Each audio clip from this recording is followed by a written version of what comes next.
ఆమెను ప్రార్థన చేత ఆశీర్వదించుటకు దేవుడు ఏలియాని ఆ ప్రాంతానికి పంపాడు. దేవునికి స్తోత్రం చేద్దామా. ఒక్కళ్ళ కోసం దేవుడు పంపుతాడా? ఒక్కడి కోసమే దేవుడు దైవజనునికి చెప్పాలా? ఒక్కరి కోసమే దైవజనుని దేవుడు ఎన్నుకోవాలంటే ఒక వ్యక్తి కోసమైనా, ఒక బిడ్డ కోసమైనా, ఒక కుటుంబం కోసమైనా, ఒక చిన్న బిడ్డ కోసమైనా దేవుడు దైవజనుడిని సిద్ధపరుస్తాడు. దేవునికి స్తోత్రం చేద్దామా. దైవజనుడి పని దేవుని పని చేయడమే. సావైనా, నష్టమైనా, బతుకైనా, భారమైనా, ఎవరున్నా లేకపోయినా, వేదనైనా, రోదనైనా, ఉన్నా లేకపోయినా, తిన్నా తినకపోయినా, ఇల్లైనా చెట్టు కిందైనా దేవుని మాట కోసం బ్రతకటం.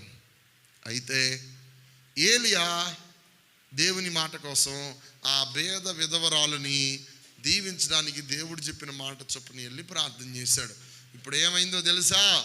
దైవజనుడు వెళ్ళి, అమ్మ మంచినీళ్ళు ఇవ్వ అన్నాడు. ఒక అప్పం పెట్టవా అన్నాడు. లేదయ్యా, పిరికెడు పిండి పట్టెడు నూనె తప్ప నా ఇంటూ ఏమి లేదు, తెచ్చుకో, ఎన్ని గిన్నెలు కావాలని తెచ్చుకో, ప్రార్థన చేస్తారని ప్రార్థన చేసి దీవించగా ఆమె అప్పులు తీరని, ఆమె పరిస్థితి మారింది, ఆమె ఇల్లు మారింది, బ్రతుకు మారింది, కుటుంబం మారింది, జీవితం మారింది. ఇంట్లో కొదువు లేదు, అప్పుల నుంచి బయటపడ్డది. గలవ గంజి, ఏది గంజి తాగుతుంది, ఏ నీళ్ళు తాగి బతుకుతుంది లేదు. కానీ ఆ రోజు నుంచి దేవుడు పంపిన దైవజనుని దగ్గర నుంచి, ఆ రోజు నుంచి ఆమె బ్రతుకు అప్పులు లేవు, నిందలు లేవు, అవమానం లేవు. ఎన్నొచ్చినా ఎన్నున్నా కరువు మాత్రానికి ఆమెకు లేదు.